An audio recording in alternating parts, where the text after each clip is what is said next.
Boa noite, pessoal. Hoje a gente vai fazer uma palestra com a nossa amiga palestrante Mayra Rocha, de Guará, Brasília. Seja bem-vinda, Mayra. Muito obrigada, é um prazer. Pessoal, o tema que a Mayra vai trazer para nós hoje, né? Aqueles que já tiveram contato com lives da Mayra ou que já conhecem a Mayra do canal dela no YouTube, né? Da Casa de Caridade, Inácio Daniel, né? Inácio também, olha que coincidência, né? O nosso é o Inácio Ferreira. Ela vai falar sobre mediunidade, né? Vai falar um pouco sobre a mediunidade dela, como foi essa descoberta da mediunidade, como ela lida com a questão da psicografia, das cartas consoladoras. Então, se alguém tiver alguma perguntinha sobre esse assunto, quiser mandar aí nos comentários, depois eu faço essa perguntinha no final para a Mayra, tá bom? Mayra, que os bons espíritos estejam te amparando, te iluminando. Eu não vou me estender muito para você poder ter mais, a gente aproveitar mais tempo a sua palestra, tá bom? Sejam todos bem-vindos e uma boa noite. Boa noite, gente. É um prazer enorme estar com vocês, é um prazer enorme estar com esse grupo. Quero parabenizar pelo trabalho e me sinto muito honrada em ter sido convidada a falar um pouco com vocês sobre a mediunidade e sobre a minha especificamente, né? Nada melhor do que a gente falar sobre nós mesmos, né?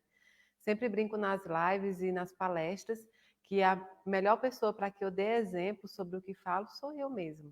Então, a gente pode começar falando sobre a mediunidade no geral. A mediunidade não é um objeto específico apenas do espiritismo. Ela tem em diversas religiões e diversos povos antigos já eram médios. Na época da Bíblia, né? Moisés era médio, Paulo era médio, vários apóstolos eram médios. Paulo fala sobre os dons espirituais. Quando ele fala sobre os dons espirituais, ele está falando sobre a mediunidade. A gente pode ver lá em Deuteronômio, quando alguns irmãozinhos nossos que são desconhecedores da Bíblia falam que é a proibição de que contacte médios, na realidade era uma lei mosaica, uma lei de Moisés, quando ele dizia que contactar médios de forma leviana, chamar, evocar espíritos para coisas banais era proibido. E, na verdade, era mesmo e continua sendo, né? É uma proibição à ignorância das pessoas, é uma proibição àqueles que não tratam com seriedade. O cristianismo antigo também pregou muito contra a mediunidade, contra o fenômeno em si, porque eles acreditavam que apenas os papas ou os bispos, né, eles tinham esse dom de falar com o próprio espírito de Deus, ou falar com o espírito da terceira pessoa trinária, que seria o Espírito Santo. Então, nós, enquanto médios, fomos julgados desde as épocas antigas. Santa Joana d'Arc era médio e foi para a fogueira. Então veio avançando essa questão da mediunidade, veio avançando até que chegou a nós o Consolador, o Espiritismo. Chegou descortinando a mediunidade, chegou nos mostrando o lado dos fenômenos, o lado da espiritualidade, chegou nos mostrando que todos nós somos médios, todos nós temos uma mediunidade, ainda que uns mais afloradas do que os outros.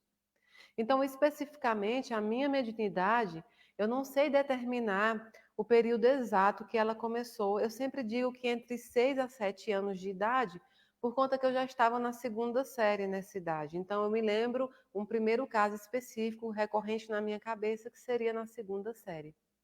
Eu sou uma menina de uma cidade pequena, do interior do Ceará, de pai católico, de mãe evangélica e de irmã católica. A minha família tem aquela vertente muito original do catolicismo, dos meus avós, minha família inteira. Então, desde pequena que eu venho conversando com os nossos amigos desencarnados e entrou na minha vida de uma forma muito normal. Entrou na minha vida quando eu acreditava que eram amigos imaginários, pessoas que me acompanhavam. Eu aprendi a ler com 4 anos, com um deles que me ensinaram. Eu aprendi músicas antigas, eu aprendi a tocar um clarinete numa banda da cidade. Tudo isso ensinado por eles. Eu tenho a companhia deles há muitos anos e lido muito bem com isso. Com o passar do tempo, isso só foi aflorando cada vez mais. E eu fui entendendo cada vez mais.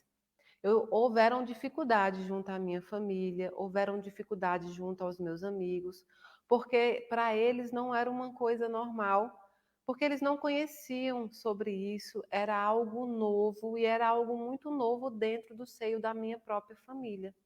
Então, nós enfrentamos essas dificuldades juntos.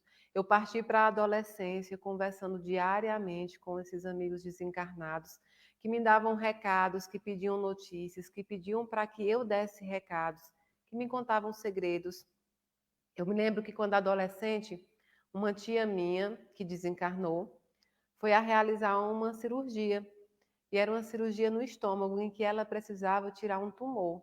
Ela estava com câncer e precisava tirar o tumor. E abriram ela na cirurgia, só que não conseguiam tirar o tumor porque passava uma veia importante no meio desse tumor. Então, se eles fizessem a cirurgia, ela ia acabar falecendo ali.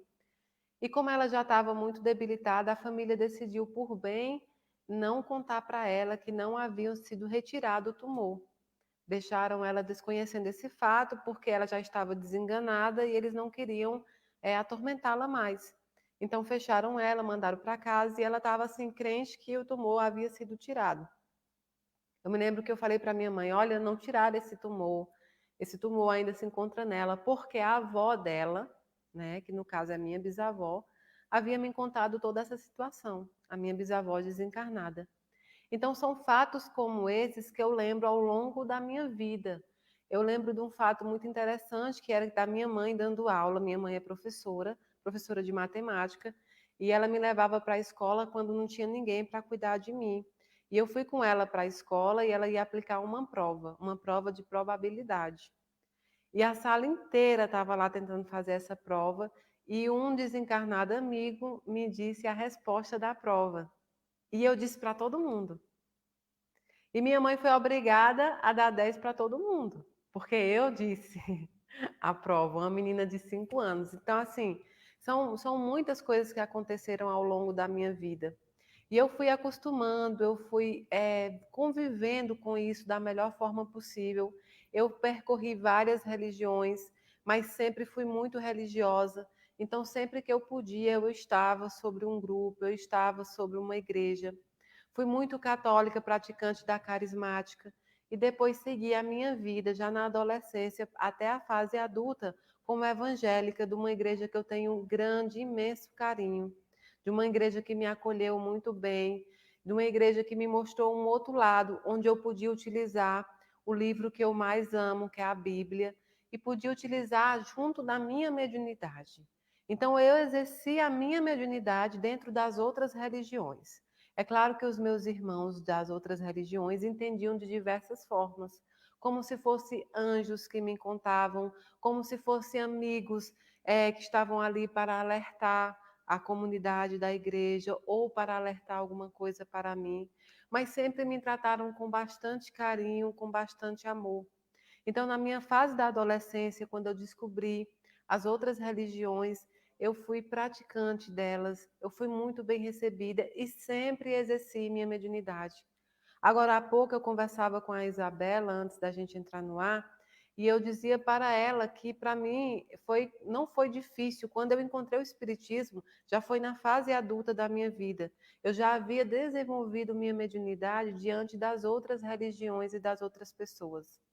Os desencarnados, nossos amigos que desencarnam, que partem para a pátria espiritual antes de nós, eles requerem de nós a mesma coisa que os encarnados requerem: amor, carinho, respeito e atenção.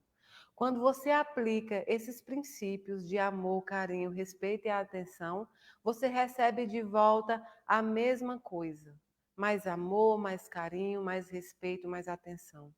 Então, a minha convivência com eles é sempre baseado no respeito, sempre baseado na atenção. Eles sempre requerem de mim o mesmo que eu requero deles. Então, a minha convivência com eles sempre muito tranquila, sempre muito proveitosa.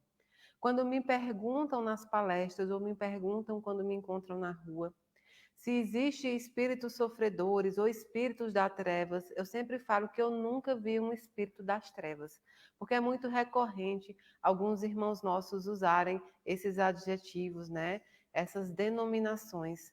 O que existe são espíritos sofredores desencarnados, assim como existe também espíritos sofredores encarnados. Nós também muitas vezes somos sofredores aqui. Então, o respeito, o falar, a convivência, o diálogo é igual para com os desencarnados e para com os encarnados. Eu mantenho muito claro isso na minha cabeça e sempre exerci a minha mediunidade baseado nesses princípios e nos princípios crísticos. Era muito interessante porque eu tenho uma familiaridade com a Bíblia muito grande. Eu acho a Bíblia uma fonte de riqueza enorme, uma fonte da palavra de Deus. Não que a Bíblia seja a palavra de Deus. A palavra de Deus é Cristo, mas a Bíblia está ali como instrumento, assim como as outras bibliografias que nós encontramos no seio espírita, espiritualista, no seio evangélico, no seio católico. Ela está ali para nos nortear, para dar uma luz. Então, sempre parametrei o Espiritismo, a minha mediunidade dentro da Bíblia. Lá em Lucas, Lucas 16, do 19 ao 31, vai contar a história de Lázaro. Lázaro, que era um mendigo, e um senhor muito rico que desencarna. E Lázaro desencarna logo em seguida. E chegando lá, Lázaro fica em um lugar e o senhor rico fica em outro. Mas o senhor rico sempre pede para Abraão, né, para Deus, para que Lázaro pudesse molhar o dedo numa água para aliviar ali aquela sede, aquele calor que aquele senhor sentia. E Abraão diz que não adiantaria nada porque eles estão em opostos. E ele diz assim: então pede para que Lázaro desça e avise aos meus irmãos o que se tem que fazer para não ficar da forma que eu estou aqui. E Abraão diz para esse senhor que na realidade existia Moisés e os profetas, e que se os irmãos não ouvissem nem Moisés nem os profetas, porque ouviriam aqueles que desencarnaram. Ou seja, a Bíblia ela vem nos mostrando desde muito tempo, desde a sua concepção, desde a época do Cristo, desde a época de Moisés, que a mediunidade está ali composta, né? Os maias, os incas, os egípcios já possuíam essa mediunidade e utilizavam ela para fazer novas experiências, para modernizar suas vidas, para melhorar. Então, quando Moisés escreveu os 10 mandamentos, foi uma psicofonia. Quando a Bíblia tem vários livros psicografados, e nós enfrentamos essa realidade de diversas formas. Nós preferimos interpretar cada um à sua maneira. Nós colocamos as religiões como um meio de separação, quando na verdade ela é meio de junção. Ela é meio de se demonstrar amor, de se demonstrar caridade, de se demonstrar paz. Então, na minha adolescência, eu acabei angariando todas essas virtudes que vêm de diversas religiões. Quando me perguntam, alguns irmãos que são evangélicos, me perguntam como é que eu consegui deixar a doutrina, largar a doutrina, qualquer doutrina que seja, e seguir o Espiritismo. Quando eu comecei isso? E eu sempre respondo que eu não abandonei nenhuma doutrina pela qual passei. Eu trago da doutrina católica, eu trago o amor que ele tem por Nossa Senhora, eu trago aquele amor que ele tem pela Mãe Santíssima, aquela admiração que eles têm pelos apóstolos e todos os outros irmãos evoluídos que passaram pelo planeta Terra e nos deixaram legados, aquela admiração e aquela homenagem que eles têm por eles. Quando eu digo que não larguei o evangélico, a igreja evangélica, a doutrina evangélica, é porque eu digo que eu trouxe comigo aquela fé que eles têm. A fé muito bonita, aquela fé que nos preenche, a fé que é capaz de estar em diversos momentos ali na dificuldade, mas firme, firme na sua concepção. E eu digo que eu trago do Espiritismo junto comigo, dos nossos irmãos espiritualistas, dos nossos irmãos de diversas religiões, eu digo que eu trago a caridade. A caridade oriunda do que nós aprendemos com o Consolador. A caridade que é ver o irmão, é assistir o irmão de diversas formas, da forma material e da forma mediúnica. Então, não, eu não abandonei nenhuma doutrina. Eu juntei todas as doutrinas nas suas virtudes e trouxe junto comigo para trazer para o meu trabalho. Já na vida adulta, quando eu encontrei o Espiritismo, eu tive o conforto de conseguir encontrar, de conseguir me encaixar nessa doutrina, de conseguir explicar o que era inexplicável, de conseguir me dizer que eu era normal e que eu tinha todo um diálogo normal com irmãos apenas que não estão nesse plano. Então houve todo esse conforto para mim. Eu me senti em casa, eu me senti inclusa, familiarizada. Então as portas se abriram e descortinou muito do que eu achava até então que era algo anormal. Eu enfrentei uma adolescência muito difícil, porque era de se imaginar isso quando você não tinha o apoio, porque você não sabia o que acontecia direito com você. E eu procurei em outras religiões isso. Eu procurei o apoio, eu procurei o conforto e eu recebi. Eu recebi o conforto dessas outras religiões, desses outros irmãos. Mas me senti muito plena e aceita quando descobri o Espiritismo. Eu tenho irmãos de diversas religiões, com todo respeito, amor e carinho, e sempre prego que nós devemos estar onde nós nos sentimos mais confortáveis. Então, na minha fase adulta, quando eu conheci o meu marido, foi quando eu encontrei o Espiritismo. Então, nós começamos a frequentar, mas ali eu já escrevia, eu já tinha cerca de 12 mil registros quando nós começamos isso. E eu me senti muito em casa, eu, claro, estudo até hoje, porque acredito que a gente nunca para de estudar. Nem estudo da vida material, nem estudo da vida espiritual. Nós sempre estudamos e sempre vamos estudar. E é isso que nos faz eternos aprendizes do Pai Eterno. Então, quando eu encontrei o Espiritismo, quando eu encontrei os centros espíritas, quando eu comecei a frequentar, foi junto com o meu atual marido que me levou. Eu me lembro que quando a gente se conheceu, eu conversei com ele e expliquei o que se passava comigo. E ele, que já era espírita, me disse: Olha, você é médium. A primeiro momento, aquilo foi uma confusão para mim, a denominação médio, apenas isso, porque o restante era muito familiar. E assim eu comecei uma peregrinação por alguns centros, centros que tinham diversos trabalhos, que também me receberam muito bem. Mas eu tinha em mim ainda a necessidade de não fazer apenas o trabalho mediúnico. Eu tinha a necessidade de, junto com a psicografia, que até então, naquele momento, eu nem sequer sabia o nome do que eu fazia. Mas eu tinha essa necessidade de juntar a psicografia, o trabalho mediúnico, ao trabalho material, ao trabalho junto aos irmãos que precisavam, junto aos assentamentos, às favelas, junto à comunidade pobre que precisava de mais. Então foi quando eu resolvi fazer uma casa da caridade. Eu quero dizer para vocês que eu tive uma mentora durante 18 anos, a Caterine. Ela me acompanhou durante a minha peregrinação por outras religiões e durante minha infância e adolescência. Quando Inácio Daniel, o meu atual mentor, meu querido mentor, entrou na minha vida, já foi quando eu me descobri. Me descobri como médium, me descobri como trabalhadora na seara do Cristo, me descobri como Mayra. E aí Daniel entrou na minha vida para seguir esse trabalho junto comigo. Então o Daniel tinha os mesmos pensamentos, os mesmos objetivos que a gente precisava abrir, deixar aberta essa mediunidade, esse trabalho extensivo também à caridade, porque a caridade material também é muito importante. Nós temos vários centros espíritas e igrejas que já praticam a caridade mediúnica, mas nós temos uma leva de necessitados da caridade material também.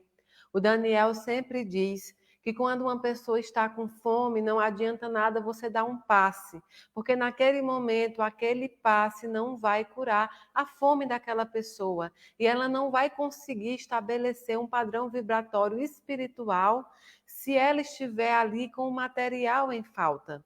Em Tiago 2, vocês podem ver que ele começa explicando isso. Tiago 1 já vem dizendo que a religião seria doar para os órfãos e para as viúvas. E Tiago 2, ele vem dizendo que sem caridade não há salvação, quando ele diz: a fé sem obras é morta em si mesmo. Então, a gente viu a necessidade de juntar as duas, de preencher as duas. Eu não queria completar as duas caridades, os dois tipos de caridade, eu queria transbordar a caridade. E não para aparecer, eu nunca fui adepta à publicidade, eu me escondi durante 20 anos e durante muitos anos eu fiz o trabalho que faço hoje por trás dos bastidores nos centros espíritas. No início da minha peregrinação, fazia eu dentro de uma sala e outro médium fazia a leitura. Então, eu tinha uma aversidade, porque eu não queria aparecer por conta das críticas, por conta de muitas coisas. E, em determinado tempo, Daniel disse: é covardia. Precisa aparecer, precisa dar seu testemunho, seu exemplo de vida. Precisa também dar consolo, porque essa é uma das minhas missões, é o consolo. Quantas pessoas hoje sofrem, estão desoladas por uma pandemia que nós passamos, por uma mudança planetária que remoeu todo mundo, remexeu o mundo inteiro, para nos ensinar, para nos mostrar o quanto somos pequenos diante dos desígnios de Deus. Então, nesse momento de extrema reflexão pela qual passamos, eu não podia mais me acovardar diante desse trabalho. E foi quando resolvi sair. Um pouco antes, o Daniel me dizia: muita gente precisa de você e você precisa de muita gente. Eu aprendi muito ao longo da minha vida, ao longo da mediunidade. Eu errei muito. Eu fui uma jovem comum que tive passado, que tive adolescência. Eu fui uma jovem lutadora para me descobrir. Eu tive meu período de descobrimento. Eu tive as minhas quedas, os meus levantares. Eu tive os meus erros juntos com os meus irmãos. Eu já magoei alguém, já fui magoada, como todos nós já fazemos. Eu sinto que a mediunidade na minha vida veio muito mais para me amparar do que qualquer outra coisa. Depois que eu comecei a exercê-la de forma pública, eu me senti liberta e me senti ao mesmo tempo vulnerável, mas é uma vulnerabilidade que me traz o consolo de poder consolar. Existe um juramento que o Daniel sempre me faz fazer, que é quando eu digo que da fila eu seja a última a ser consolada, mas a primeira a consolar. Então, é isso que eu faço com a minha mediunidade.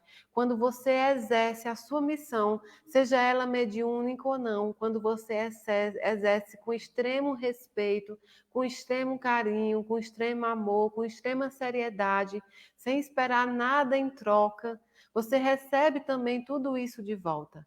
É um padrão vibratório de quem se encontra num determinado nível. Então, eu tenho muito carinho pelo que eu faço, mas acima de tudo, muito respeito e muita admiração. Admiração pela minha mediunidade, admiração pela mediunidade de todos nós, de todos os irmãos que exercem também. A psicografia é uma mediunidade, uma missão muito difícil, porque ela é sempre colocada à contraprova e, na verdade, é normal que seja assim.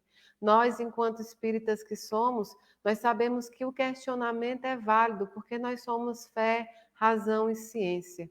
Então, eu não estava preparada a primeiro momento para isso, porque eu tinha uma vida inteiramente estabilizada, uma vida material estabilizada. Eu convivi todos os anos da minha vida escondendo isso e, em tese, entre aspas, eu convivia bem. Então, eu dizia para o meu marido que eu não estava pronta. Até que em um determinado momento, Daniel disse: ninguém nunca está pronto para isso. Mas você fez um compromisso. Tem pessoas que precisam de você e você está se acovardando, e isso será cobrado de você. Então eu me levantei, me lembro que fui muito bem recebida pelo Centro Espírita Recanto Maria de Nazaré, em Franca.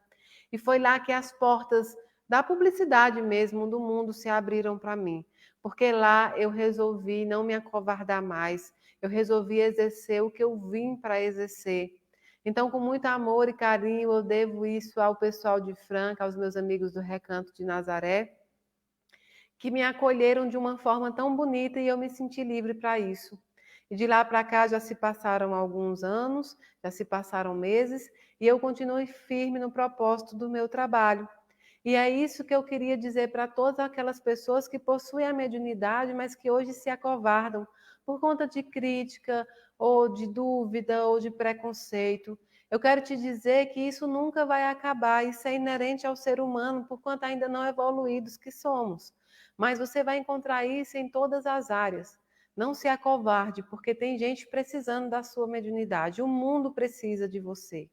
O mundo precisa de vocês que estão em casa hoje escutando e que mesmo que não tenham uma mediunidade aflorada, mas precisa de você que tem a capacidade de arrecadar alimentos, precisa de você que tem a capacidade de dar um ombro amigo, precisa de você que vai à rua e dá bom dia a seu irmão.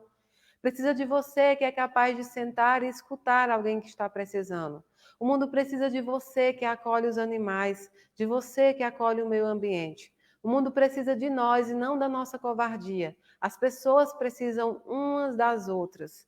Então, quando resolvi exercer a minha mediunidade, exerci nesses parâmetros, exerci com muito respeito, com muito amor e com muita garra. Resolvi não ter mais medo de enfrentar os meus próprios medos. O monstro maior não estava nas críticas, o monstro maior estava dentro de mim. Hoje nós temos uma Casa da Caridade Inácio Daniel e nós somos possuidores de 14 projetos.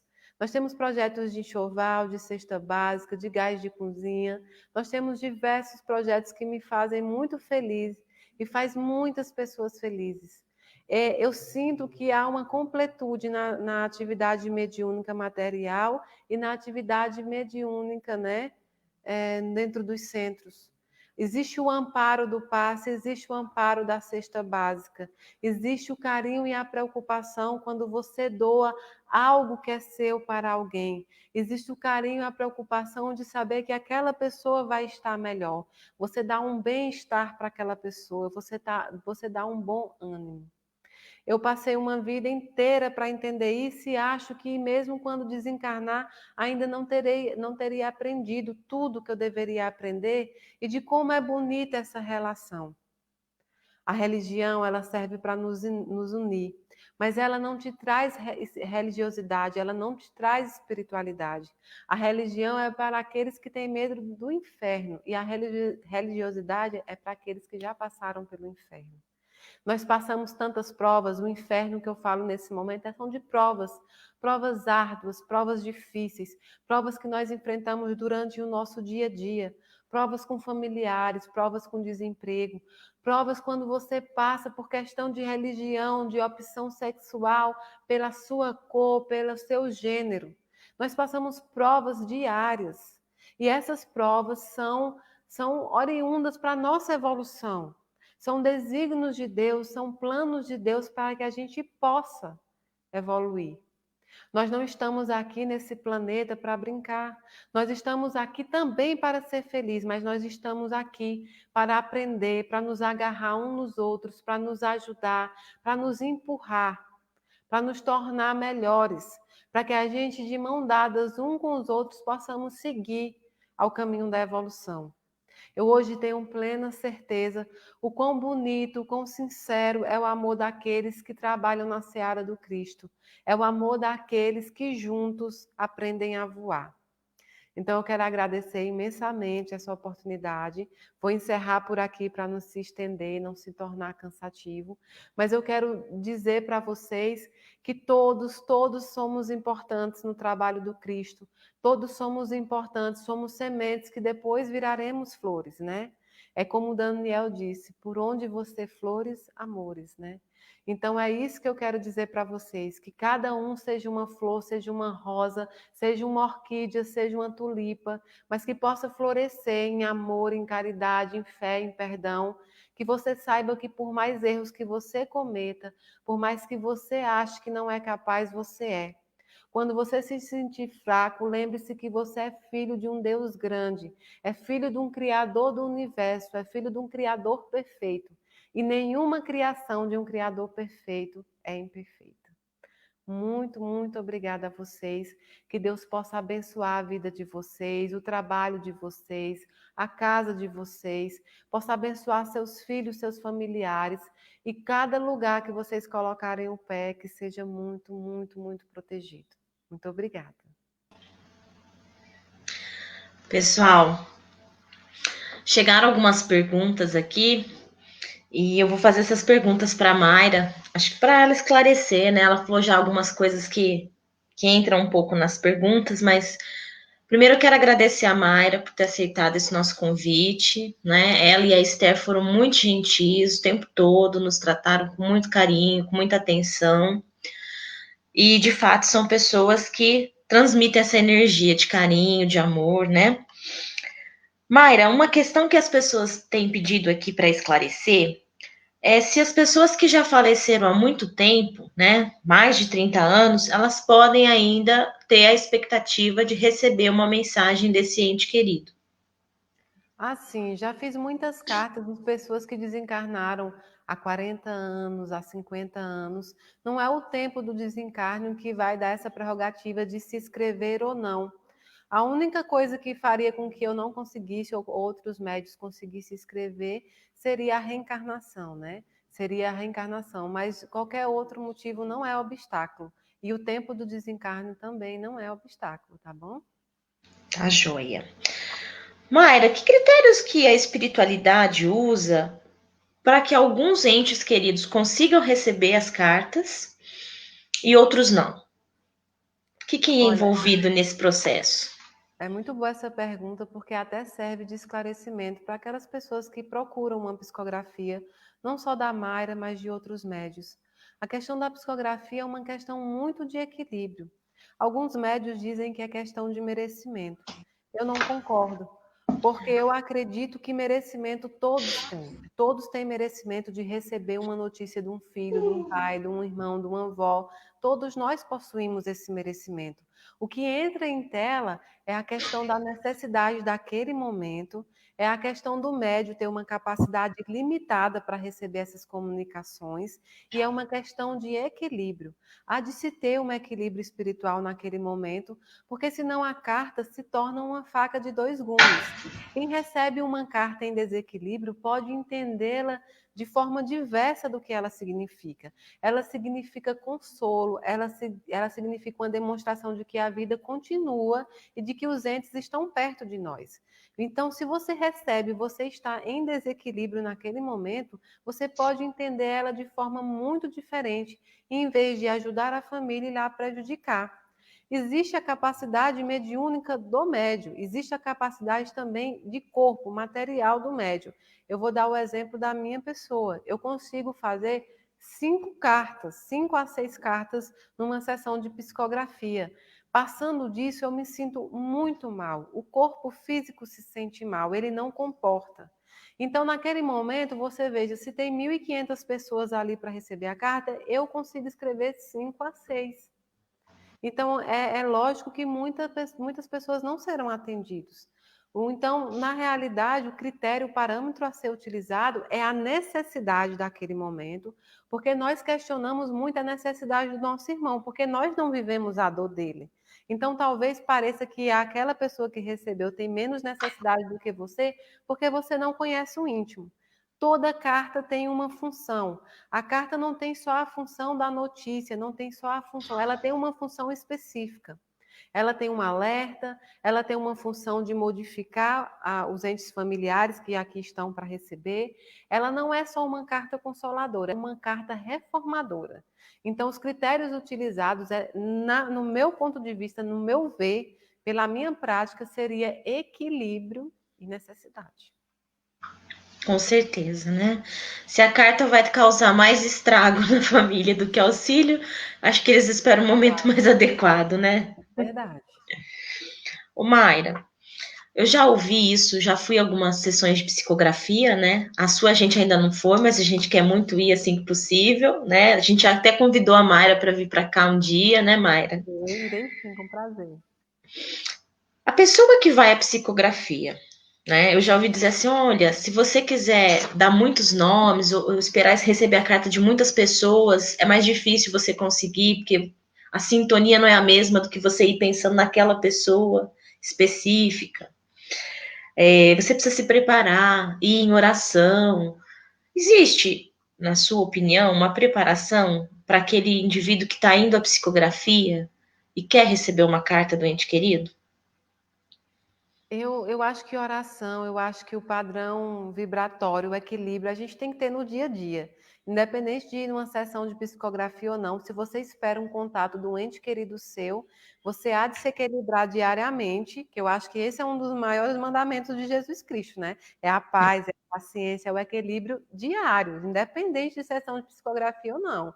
Então, é claro que ao ir para uma sessão de psicografia, você tem que colocar os melhores pensamentos, os pensamentos naquela pessoa que você quer receber ou naquelas pessoas que você gostaria de ter notícias. Você tem que ir com o coração em paz e sabendo que se for o seu momento, chegado o seu momento, você irá receber. Se não for daquela vez, você irá receber numa próxima. Entender que também os desencarnados têm o livre-arbítrio como nós temos. Eles podem querer ou não escrever, se sentirem ou não preparados, ou até mesmo se sentir o desapego tão grande que não queira naquele momento escrever. Não acho que há necessidade, porque aí eles entram num outro critério de verdade, que eles entendem uma maior necessidade do outro. Eles cedem lugar, eles cedem oportunidade. Então, a preparação que deve ser feita é a preparação diária de nós como pessoas. Todo dia, a paciência, a resignação, não é que você vai ser sempre assim, essa perfeição, não. Mas você vai tentar todo dia o equilíbrio. E para a psicografia não é diferente. É essa a única preparação que, ao meu ver, se faz necessário. Eu não gosto de tornar a sessão de psicografia um momento fúnebre. Não é um segundo velório. A família não está ali para sofrer de novo. A família está ali para ficar feliz, porque vai receber uma notícia do ente querido. Então, eu não gosto de tom fúnebre e eu não gosto de tornar a sessão da psicografia uma coisa fantasiosa, uma coisa de rituais extremos. Não gosto disso. Eu acho que a gente começa a evoluir quando a gente entende que é normal nós recebermos notícia, porque Deus é um Deus bom que não vai colocar pessoas queridas na nossa vida e tirar de repente e a gente nunca mais vai poder ouvir falar.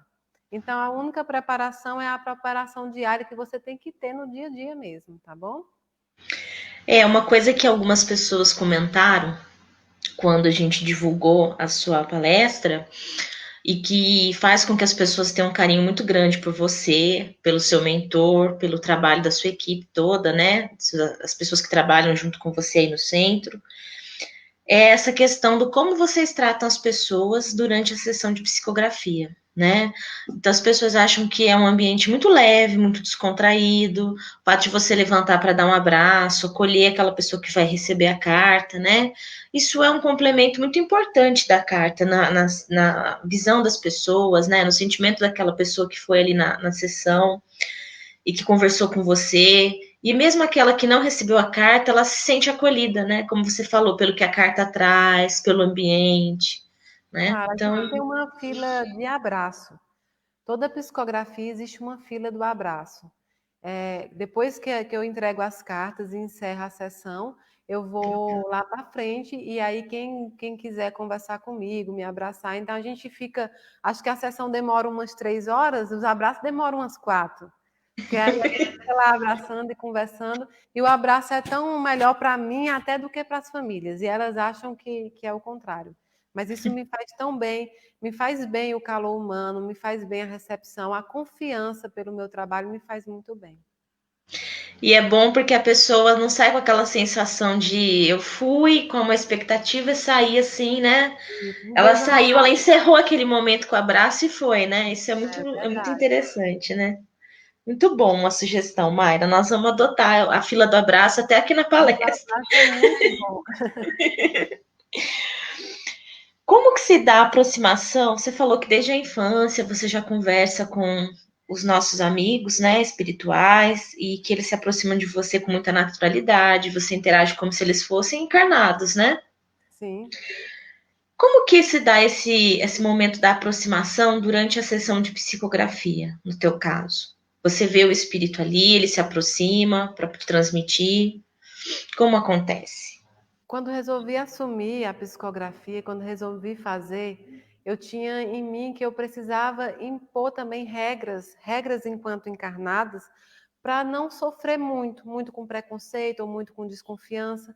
Então eu chamei o Daniel e falei, olha, eu acho que a gente deve adotar um outro critério, em vez de eu ter contato com as famílias, que eu tenha o contato com os desencarnados antes e que eu faça a entrevista com os desencarnados.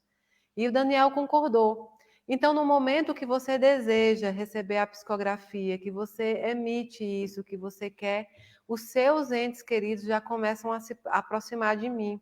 Isso, assim, é independente até do meu querer. Eu faço evocações também. Em grande parte, eu evoco o sobrenome da família. Então, vem várias pessoas desencarnadas, vários entes familiares desencarnados, e ali entre eles é escolhido o que tem mais necessidade de escrever e aquele que a família tem mais necessidade de responder também. Mas quando eles se aproximam de mim, é um dia antes ou 2 dias antes da psicografia. E às vezes, quando eu estou marcada para fazer a psicografia no mês seguinte, eu já começo a receber. Então, eu vou anotando muitas coisas ali, porque é um momento meu de conhecer os desencarnados. Então, no dia da psicografia, eles têm um compromisso. Nós temos uma equipe de 71 desencarnados que nos ajudam a recolher aqueles que irão participar da sessão de psicografia e aqueles que irão escrever ou dar recado, e dar recados também. E então eles trazem eles, e lá no momento é feita a carta. Não necessariamente, muitas vezes tudo que eu escrevi na entrevista não vai para a carta. Eles mudam lá na hora. A entrevista serve apenas para conhecimento. E minha mediunidade é de aproximação. Quando você pensa em mim, quando você pede para que o seu ente venha em contato comigo, se for permitido por Deus, se o nosso padrão vibratório tiver afinidade, né, entre o ente querido e a mim, porque existem muitos outros médios e eles podem procurar esses outros médios também. Então, quando há uma afinidade entre o médio e o espírito, eles me procuram. E é assim que se dá, por aproximação. Muito interessante. Eu acho que às vezes a gente não, como a gente não vê, né? Nem todos nós vemos lá na sessão o que está acontecendo no plano espiritual, né? Às vezes a gente não tem muita noção, fica pensando numa coisa meio mirabolante, né? Como É se uma dá coisa essa muito aproximação.